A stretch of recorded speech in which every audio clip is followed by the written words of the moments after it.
Well, howdy, friends, and welcome to the Roundup podcast. I'm your host, Mitch Tidwell. I'm lucky today to have a new co-host today, a guest co-host, Mitchell Johnson. Mitchell, what's up, man? What's up, y'all? Glad to be here. Oh, man, glad to have you. Man, we're excited. We're going to talk around Gen Z today about leading Gen Z. But before we do that, just want to let you know in May 11th through 13th, we're going to have Roundup. That's going to be in Fort Worth, Texas. That is an event designed around reaching, developing, and sending college students. Would love for you to be there. You can register at sbtexas.com /Roundup. We would love to see you there. Bring yourself, bring your students, and it'll be a good time. So, all right, hey, getting on with the show. We're talking around Gen Z, leading Gen Z, things for us to know, maybe barriers to stay away from as we're leading this strategic group of people. And so I brought on today Grant Skeldon and LeFevre. Friends, how are y'all doing?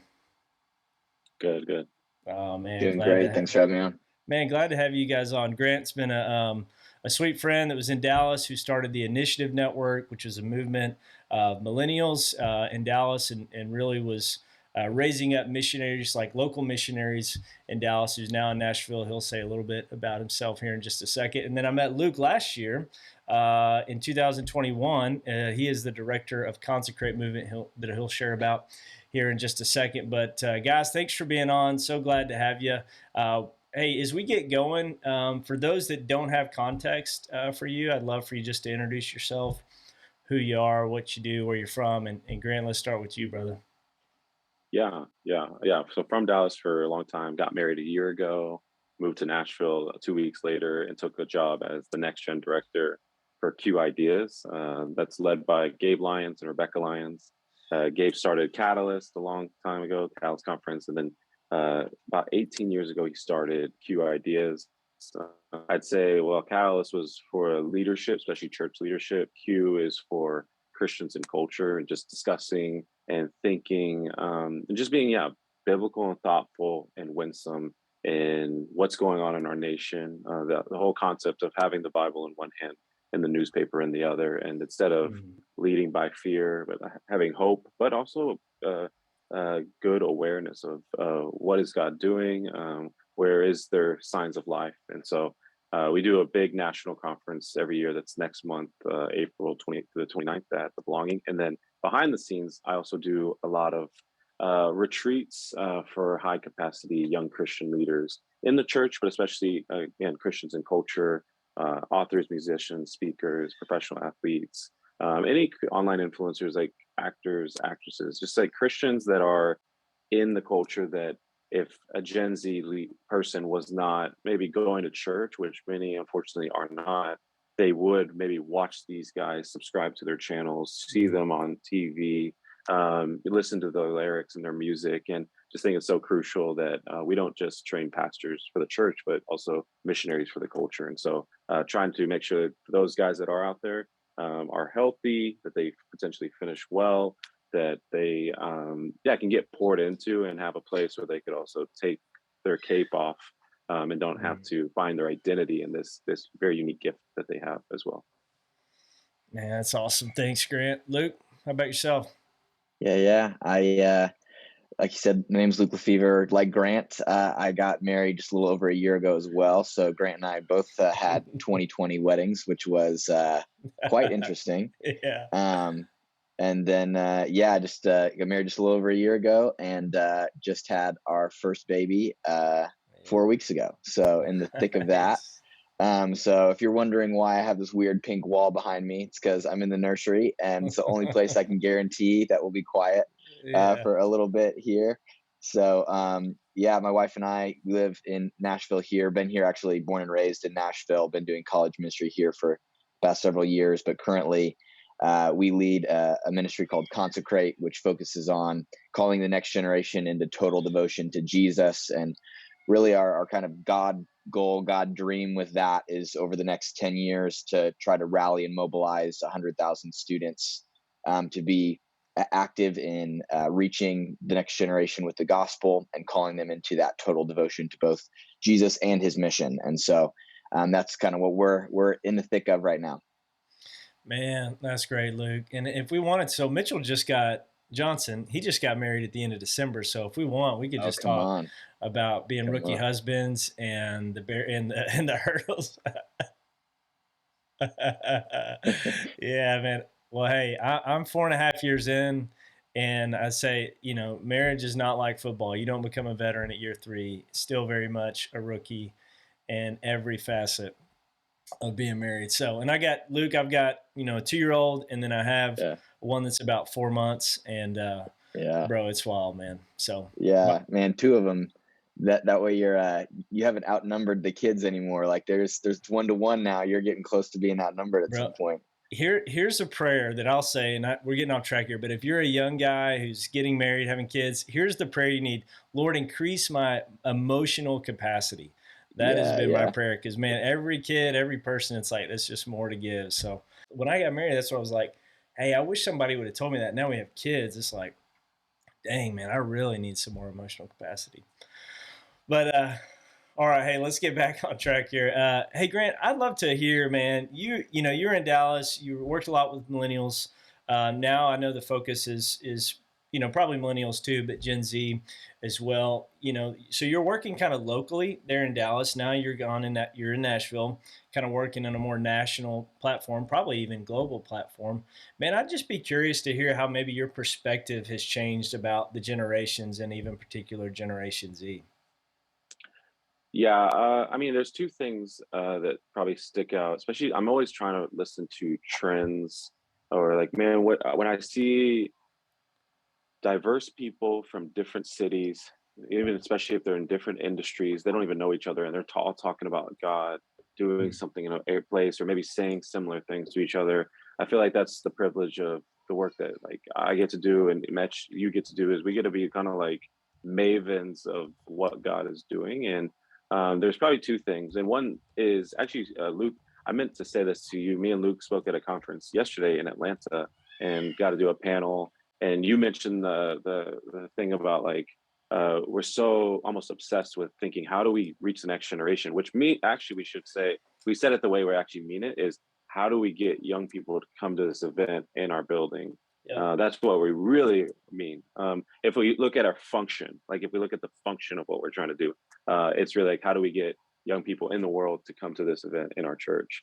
Um, and we want more than that. Everyone that's trying to do that wants more than that, but that's especially what we're trying to do.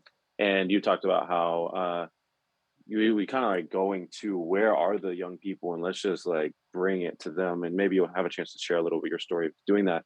But because you've done that, there's a guy named Ross Johnston who's doing this thing called California Will Be Saved in the beaches of California, and they just go. There's a lot of people on this beach. I think I think it's Saint Monica, but I'm not sure exactly. It's in Newport actually. So they just like start preaching, doing worshiping, praying over anyone that needs prayer. And if they want to get baptized, they just go down the beach and baptize them. And they'll have dozens and sometimes hundreds of people.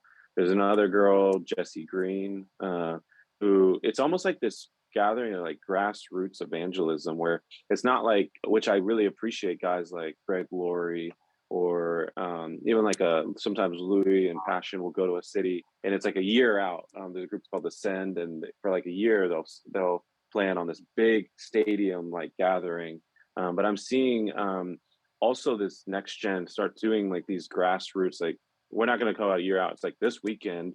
It doesn't matter if it's thousands, if it's just a couple dozen, or if it might even sometimes it ends up being 100 or a couple hundred, where they go to, this girl Jessie went to like Kentucky, and just for like 30 days straight just did like services and prayer and all that in Mm. an area for like 30 days. And we don't hear about that in our generation. Even the Xers are that was more like the what do they call it, the Jesus movement, like Mm. where it's like several days. Or I think of Billy Graham's first crusade, from what I understand, was like a parking lot in LA, and it was like 100 days, wasn't it? Or like just day after day after day. Like, how do you promote that event? Yeah. That's like that's a temporary church every Yeah. day. Like, Yeah. but that's when you kind of, I love when you almost start telling stories of God moving, and it's like, hey, you know how it's this? It's kind of like that, but actually it's more. It's like, you can't explain it. You can't put your finger on it. You can't point to one Mhm. person who strategically made it. It almost seems like God just kept doing something. People wanted to keep coming back.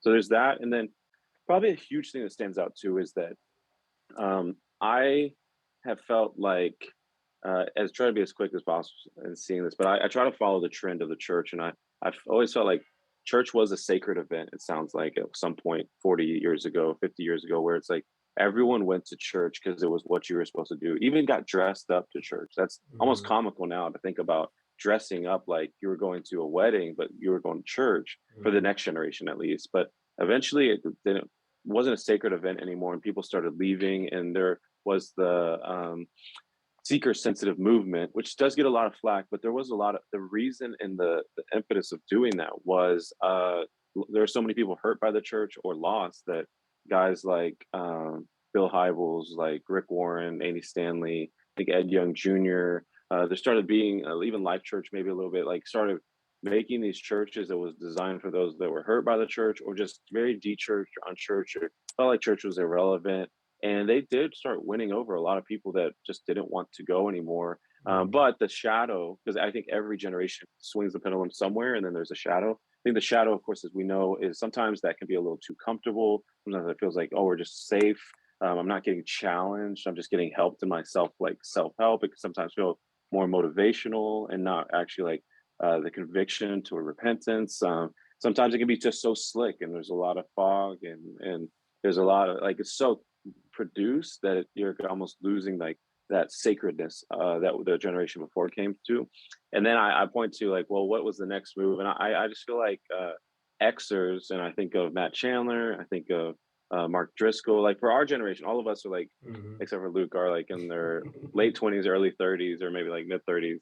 But man, when Mark Driscoll and Matt Chandler, David Platt, Francis Chan, those guys were like new, fresh voices Mhm. that they weren't seeker sensitive. I Yeah. always think like they were like Matt Chandler and Mark Driscoll were like literally shouting at young guys to like Yeah. put your pants on, like, and Yeah. some of them were cussing, some of them were Yeah. cussing at us Yeah, even, that's and true. then I say if they weren't cussing or shouting, guys like Francis Chan and David Platt, who I love, but they were kind of crying and they were Yeah. emotional and it Yeah. was raw. It didn't make you feel almost. I mean, Francis Chan makes you feel like you're not a Christian every time he talks. You just Yeah. feel like I don't love God like that guy. I feel like I'm supposed to, and maybe I'm not really.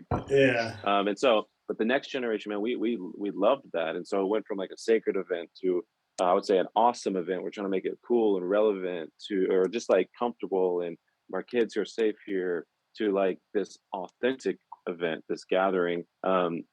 And I guess my last point is, I think for us as the next millennials, especially, maybe try to make it a little bit of sacred, a little bit of awesome, a little bit authentic, but especially like a cause, like a movement, Mhm. something to go change the world. But I would also say the shadow for us is that we try to make it cool. Yeah. We tried to make being a Christian cool. We Mhm. loved the Carl Lentzes of the world. And today we love like the Chad Beach. We love when Justin Bieber is a Christian and doing Christian stuff. We love when Kanye West is making Christian stuff. Like we love when Christianity can be cool. But I think the shadow is we know you can only be so cool and say die to yourself. You can only there's some things that just aren't cool. Like even as a Christian, I'm like, man, God, we got to talk about this on the other side. Like I wrestle with this part, Mhm. and I guess I'd say, yeah, you can't be like the world and win over the world. And what I love about Gen Z, a long way to say, I'm seeing it's almost like because they're seeing so many of their friends and there's just no resort but to be a missionary and to be on fire for Christ. It's just a lot less casual Christianity that I think of Charles Spurgeon quote, you're either a missionary or you're an imposter.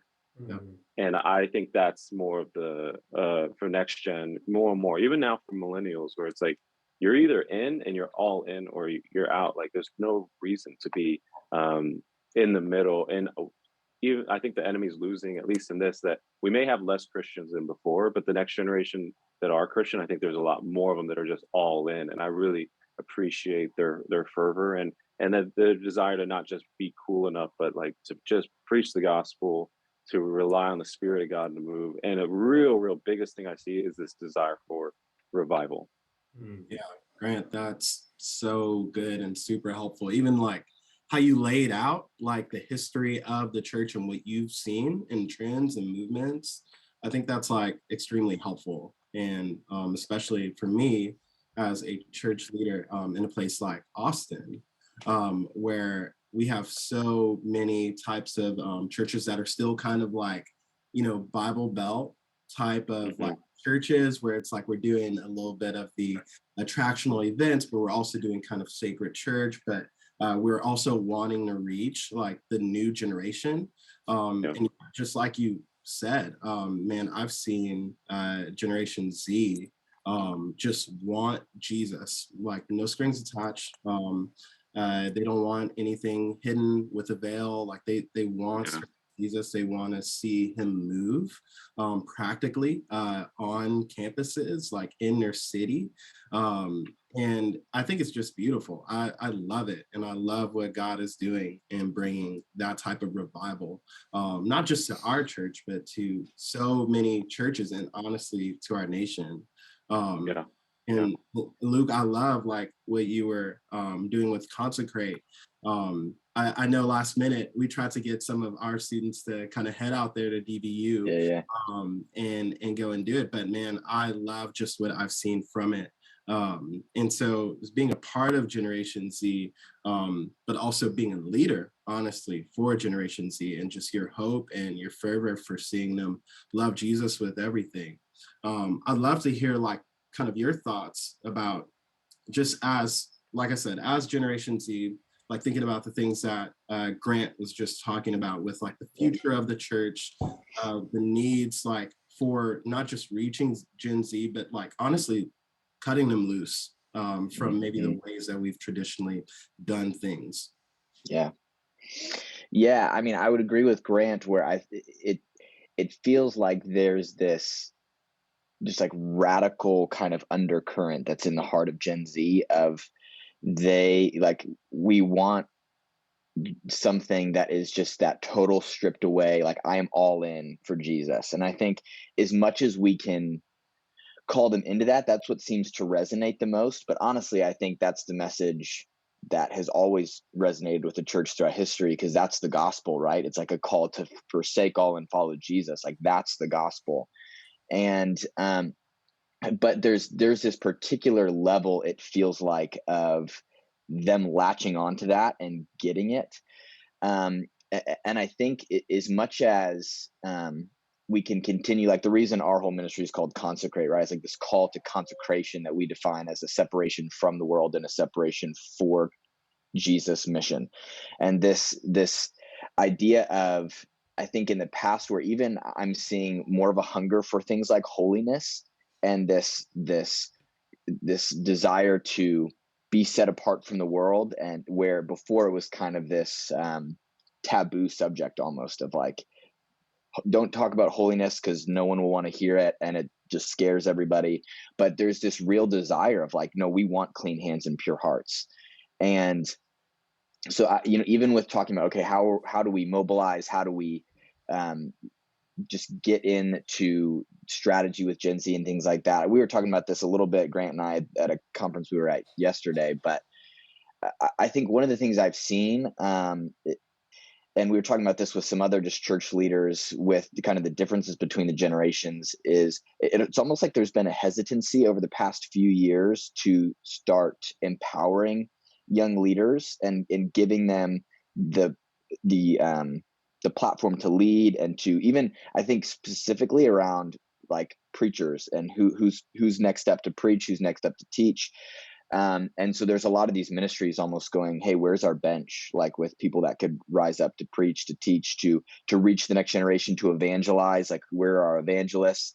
And they're kind of just waiting for like one to pop up and be this great preacher or evangelist or teacher or preacher overnight.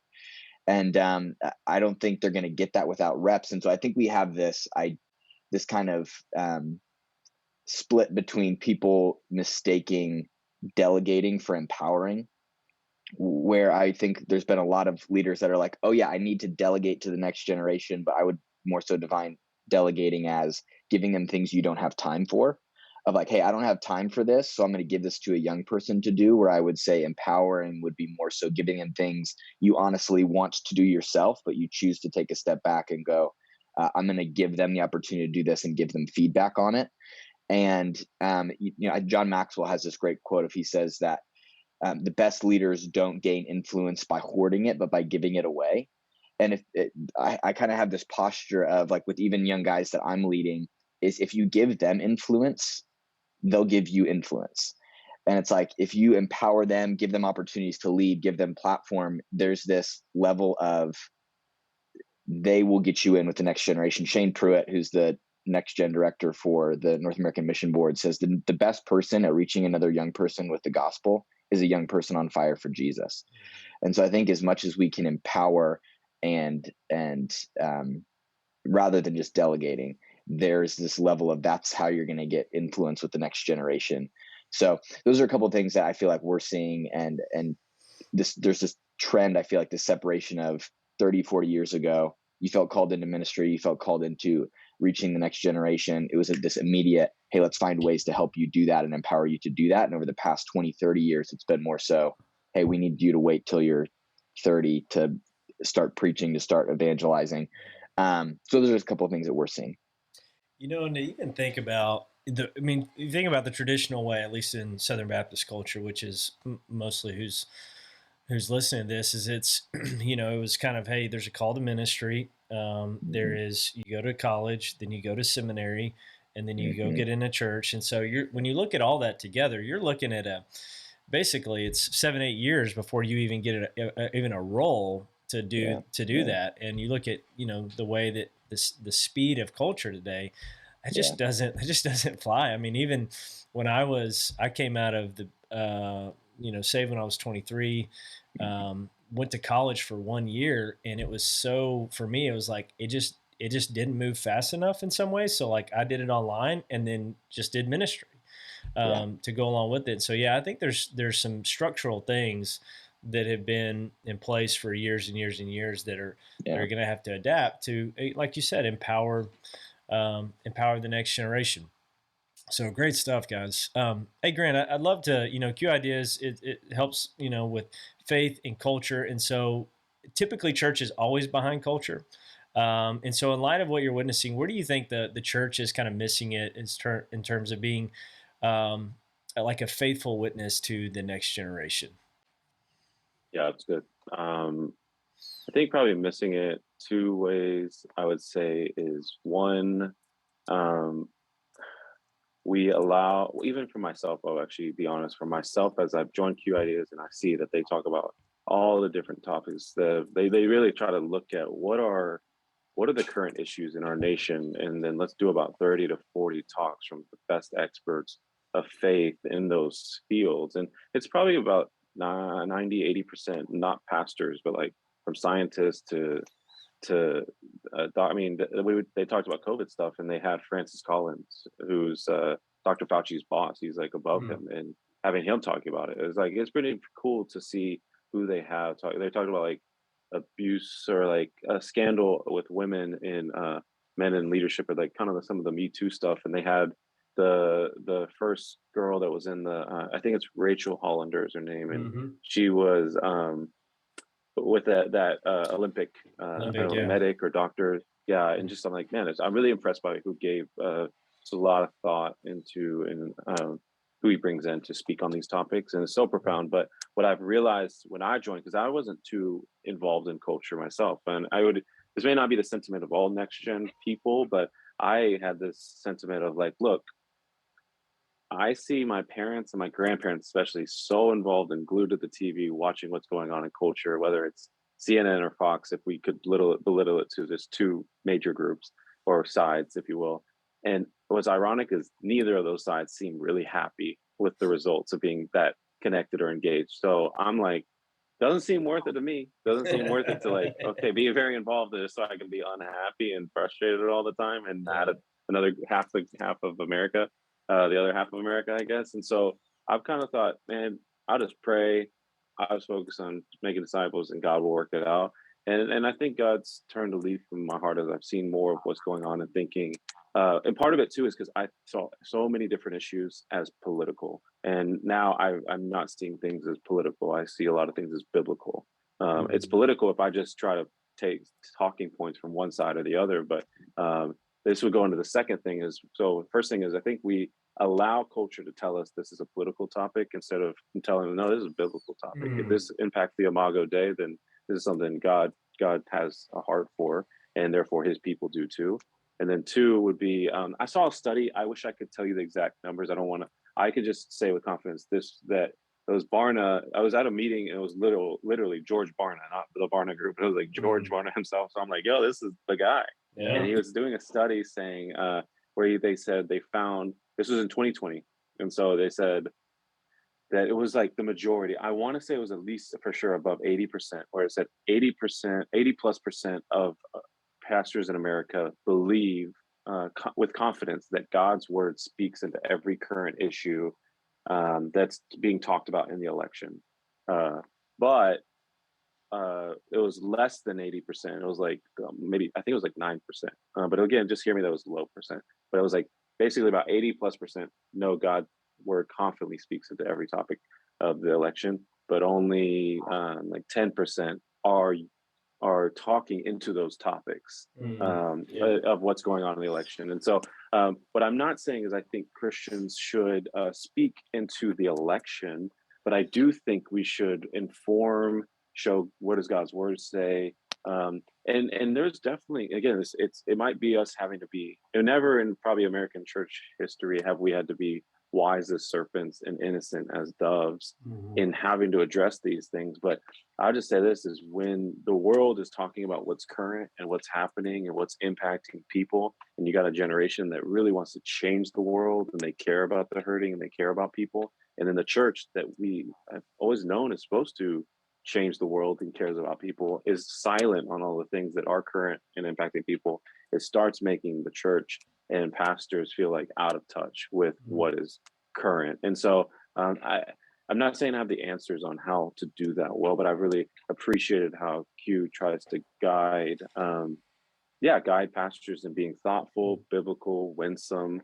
But we really care about tone, especially like we don't just, it's unfortunate how many people on both sides have gained huge platforms over the last couple of years.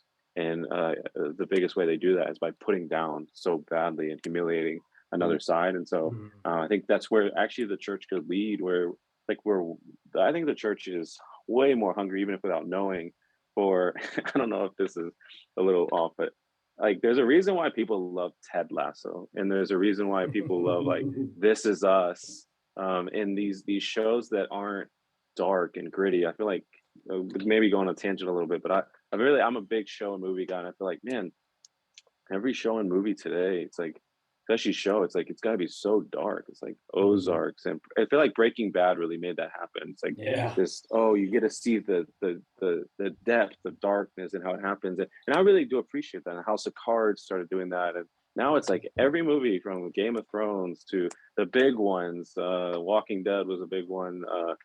Ozarks is a big one right now. It's just like the good guy is kind of not really that good either. And so when you see just a good guy like Ted Lasso, you're like, whoa, man, that's just I just want this. It's a like, I want that. I think, man, it'd be great to have some pastors. Like, how do you, again, wise as serpents, innocent as doves, like the innocence of that goodness, but we're not compromising. We're not silent. We there's places where God cares about, and we need to speak into those things.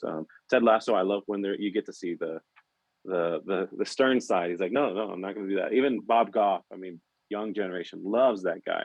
And I've seen some times where he's like, no, I care about this, and no, this, and if you could do so much on the side of innocence, so that when you got to be wise or stern, then man, this guy's got a huge heart. This pastor has a huge heart. This church has a huge heart.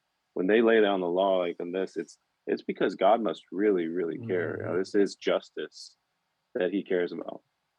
Yeah, man, you're so right about I just saw the Batman last night. I don't know. This podcast is gonna I'm seeing it tonight. First off, fire. But yeah, you're totally right about that trend about like when Breaking Bad kind of started. You have Dark Knight. You have all these kind of gritty movies where the heroes are really like, man, like I don't know. They kind of border the line between hero, villain. Just have a lot of dark in back. But and I think about that with like the generation of pastors that you were talking about earlier, where I think our culture as a whole, we're just wanting like at that time, like wanting people to just tell us like what to do, tell us what's right and wrong. If you got to yell at us, that's great. And we were like clapping for those people. We And were. I think we kind of feel beat up now. I think that the reason why, you know, people like John Mark Comer, Rich Velotis are like kind of like more like voices on a come up, man. They're talking about like emotional health, like Pete Scazzero. Yeah. They're talking about healing from burnout. They're talking about slowing down your life, embracing margin. And I think a pastor that's done this well, and that did this well in his life is Eugene Peterson. It seemed like he really embraced the idea of being faithful over famous, and that he took that posture as a pastor. And I feel like over time, like people did not talk about Eugene Peterson like 10 years ago like they talk about him now. And it seems like that's kind of the type of leader that maybe the next generation is looking for, someone who's faithful over famous. But I would love to hear from like both of you guys, whatever you have, like, man, what kind of posture, what kind of like traits does it take as a leader to engage this next generation and empower this next generation? Go ahead, Luke. You know, I think there's a really interesting book. I don't know if any of you guys have read it, but it's called The Starfish and the Spider. Oh, yeah. And it's this leadership book, but there's a really really interesting and fantastic concept that he brings out in the book of the structure of organizations. But there's one story that he tells specifically that I think is a really great example of the type of leaders that Gen Z is looking for. Is there he uses the example of when Cortez landed in the Americas, and he first encounters the Aztecs, and the way that the Aztecs were structured was they had this king Montezuma, and essentially this entire empire, the Aztec empire that existed for thousands of years, Cortez kills Montezuma and it disappears in like a month's time. It just completely disintegrates. And then they go up further and they encounter the Apaches, which is a completely different structure of how their leadership works. It wasn't this king who was like, I'm the dude and everything trickles down from me, but their leadership structure was around these guys that they called Nantans. And Nantans, like if you've ever heard of Geronimo was an Apache Nantan. And so the way that this was structured was nobody followed a Nantan because they had to.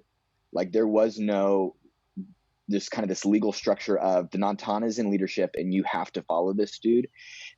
They followed the Nantan because they wanted to. And essentially what would happen is if they decided they didn't want to follow the Nantan, they could leave and follow a different one.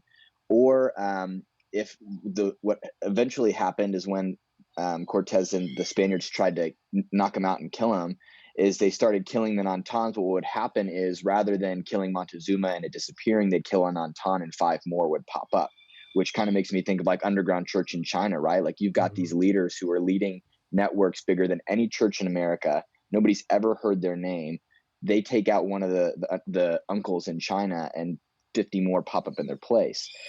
And so I think the type of leader that Gen Z is looking for is these ones that they would follow these Nantans because they exemplified what it meant to the bravery, or they would go first. Like they're on the front lines, like they're the ones going first. They're the one exemplifying everything that it is that they're preaching. They're like, hey, we've got to unify. We've got to go up against what's happening. And they're the ones on the front lines giving their lives and dying in battle. And like, talking about current stuff right now, like you want to talk about a Gen Z leader that everybody right now in this generation is looking at is Zelensky in Ukraine.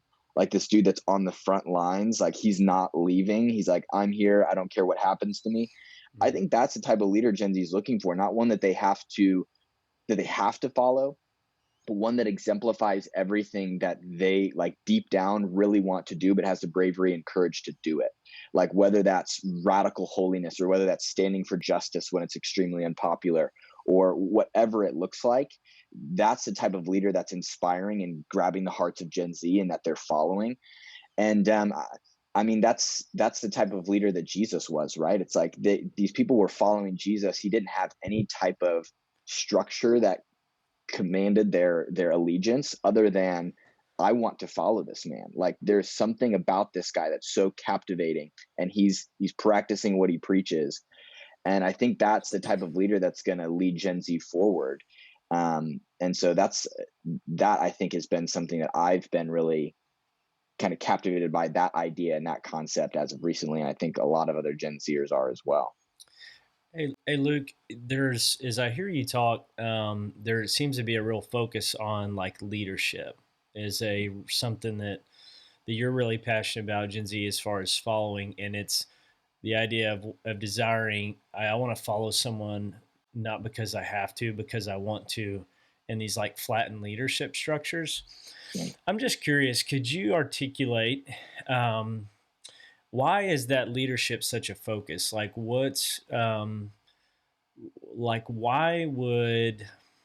Because I think this is something that I think a lot of older generation, and I think even as I get older, I'm 35. Told my wife, I said I'll be 36 this year. She said, "You'll be middle aged." I said, "No, that ain't, I ain't middle aged." Like, she said, "You'll be over the hill." Like, no, not yet. But as I get older, I think I see. I think I feel I don't know the right way to say it, but as far as like, flat leadership versus a top down, if you have a top down leader, like a top leader that's really not a great leader, then man, it can be a really bad place and environment to work for and to thrive in. But, flat, obviously that moves the responsibility. But I've also seen, I guess, the good and bad in both of those, and that if it's flat, if not everyone's in unity, then man, it can get pretty chaotic pretty quick. Yeah. So why do you think, I guess the basic question I'm asking you is why is leadership such the issue that it is? Because that seems to be the number one thing I hear come up over and over and over again. Yeah. And you mean like the issue that it is, like, why is it such a struggle with Gen Z, like leadership wise, or why do you think it's such an important emphasis? Or Yeah, I think why it's such a so sorry, say the first thing you said again. Sorry, I went blank. so are you asking like why is it such a struggle with Gen Z to kind of figure out how to lead them, or more so why is just leadership in general so important? Yeah. Why is it leading Gen Z? Because I think as I was a young 27-year-old guy, I felt like whoever was leading me, that I was like I defaulted to wanting to put my complete trust in them. And just to follow them and believe that they were benevolent until they told me they weren't. And then that's for me where I was like, this needs to be teared down, because now, and maybe that was just, me not realizing that there can be ceilings that someone can put on you. And with something flat, that seems to be more room and capacity to grow. So so why I guess is as I look at the next generation, I keep seeing them say, I'm like, man, when I was that age, I wanted to love and trust someone to lead me. I wanted to put my hope in them and that they would develop me and release me. But that just doesn't seem to be the case. I just wonder why that's such. Is it from leaders that you've seen in government or churches, or what's the experience behind it? Yeah, I think it'd be a few things. I think one, there's just a general complete distrust of leadership that has really grown up within, I think, particularly the past 20 to 30 years from everywhere in culture. I mean, you talk about politics, like, you think 70s, 80s, people were like, generally our politicians are pretty good. They want the best. And now it's like, there's just every young person is like, politicians are completely fake. And I think that's trickled into also, so there's just an entire distrust of authority. Then you get into the church and you talk about the fallouts that have happened with major leaders that our generation, it seems like they've been so close together in our generation that it's just like, there it is again, there it is again, there it is again.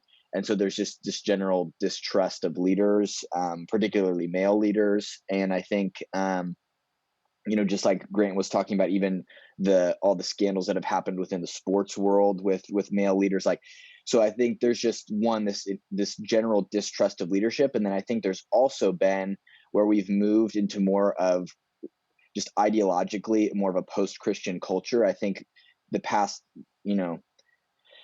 decades, there was more of a biblical understanding of the fact that leadership and leadership structure is actually a biblical thing. And so there was this level of, okay, I may not necessarily agree with this leader on everything, or I don't really have a reason to distrust this leader if you go back, a few decades either. And I also understand what the scripture says about all authority is from God. And so I think once you've moved out of that, where biblical illiteracy, like they have no concept for leadership being something that we're called to submit to, and serve and submit to. So those two things, they have no like ideological concept for why that is something they should do, is submitting to a leader. And then also a giant mistrust of leaders, to where there's like, well, there is absolutely no reason for me to do that, is kind of where I think Gen Z's at.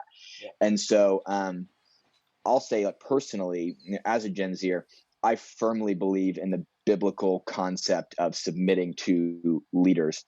But most of Gen Z doesn't get that. And then I think why is leadership so important is, talking about, I think Craig Rochelle is the one who says this and kind of brings this out a lot, but he's like, every organization rises or falls with the leader. Like leadership, and that's something I think about all the time for myself, is leading an organization. Like if I'm not getting better, if I'm not re-educating myself how to reach Gen Z, like I will be the cap to what we do. Yeah.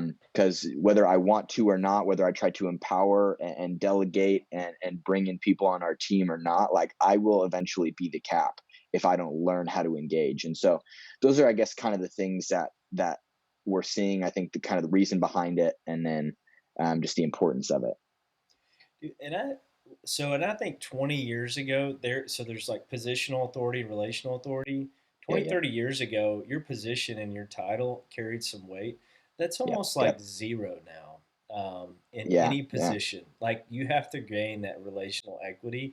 And if yeah, you don't, and I think, and that's where, I think emotional intelligence is probably one of the greatest, you know, traits of a next generation leader, of being able to yeah, navigate people. That yeah, if you don't have that, like, position is just don't care unless you can build that yeah, relational equity. So, good yeah. word, Luke. Yeah, I was gonna say, as well, I was talking with Grant about this yesterday. Is I think one of the other things that Gen Z looks at to determine validity of a leader, which is funny, and we all think it's kind of stupid, but it's the reality, is social media following. Yeah. Like if I think organizationally, like and positional, like if you had a position 20 years ago, that's what determined this person is worth following. Hey, where did even pastors, leaders, where did you go to school? Yeah. What's your degree in? What organization were you in? What's your position? And for Gen Z, you hop on Instagram, you have 100,000 followers, and you've never done anything in your life, and you have somebody that has a PhD from the most prestigious seminary in the United States, leads the largest church in the United States, but has 100 Instagram followers. Yeah. They're going to listen to the 100,000 Instagram followers. Like that's how they determine um, who should be listened to, and authority, essentially. Like authority is based on social media following, which goes into a whole nother topic of, I think, the obligation that we have to engage on social media. As much as like I personally hate social media and would completely delete all of it if I could, but something I've wrestled with, of I think it's a necessity that we have to get into, because it's how Gen Z is determining authority. And if we leave that space open, nature hates a vacuum. So it's like something else is going to fill it if the church doesn't. But it's just such a fascinating how ideology around who has authority has completely flipped. Wow. Yeah. Yeah, That's good. I would love to just ask both of you guys. Grant, like I know so many like leaders and so many like just Christian leaders across the nation. I have few Instagram followers, lots of Instagram followers. But then we're also hearing this thread of like faithfulness over, maybe platform and being famous. Like, and I'm only asking Grant first, and Luke, feel free to hop in. But yeah, like where's the line, or what does it look like to, I guess, balance those things well? Because I guess we've seen, like you said, Luke, we got receipts from these leaders over the past 20 years, and we're seeing that, like, man, like a lot of these people chased being famous and having a platform and doing all these things, but not holiness. But now it seems like that might be a little bit of what's happening with social media. So I don't know. I'm just wondering, like, man, like, what's the balance? How does someone actually test if someone's a good leader in the social media world? Grant, I'd love to hear what you have to say about that. Good question.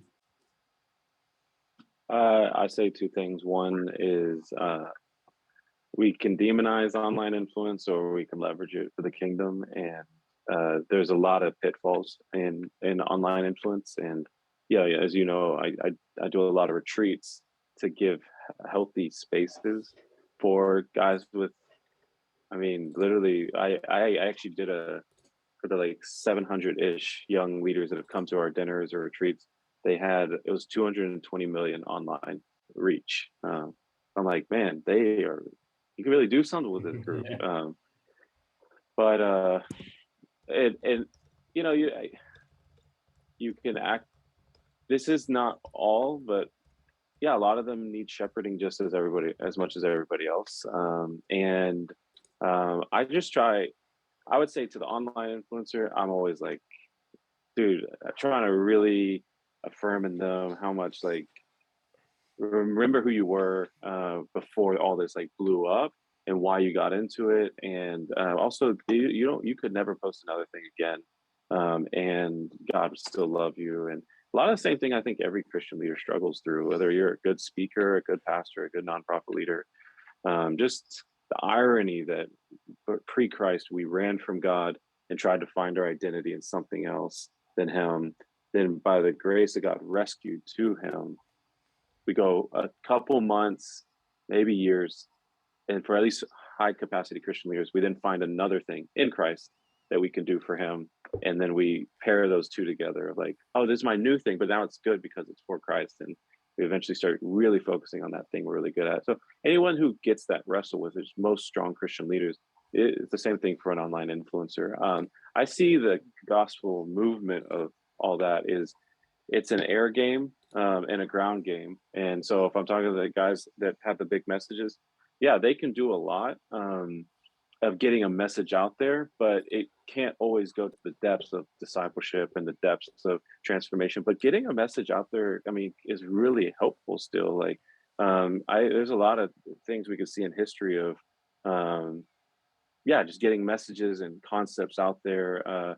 I think the best thing they can do is, it says, don't let anyone look down on you because you're young. I would say, man, if you guys can kill it at then setting the believers an example in speech, conduct, love, faith, and purity, that's powerful. However, for the guy, I have a billionaire that once gave to my ministry and then followed me on Instagram, and I thought it was so cool. The one thing I thought was crazy funny though is that person has 325 followers, and I'll tell you this: I think 100% of my big online influencer friends that they would trade, even if one of those guys had all 220 million.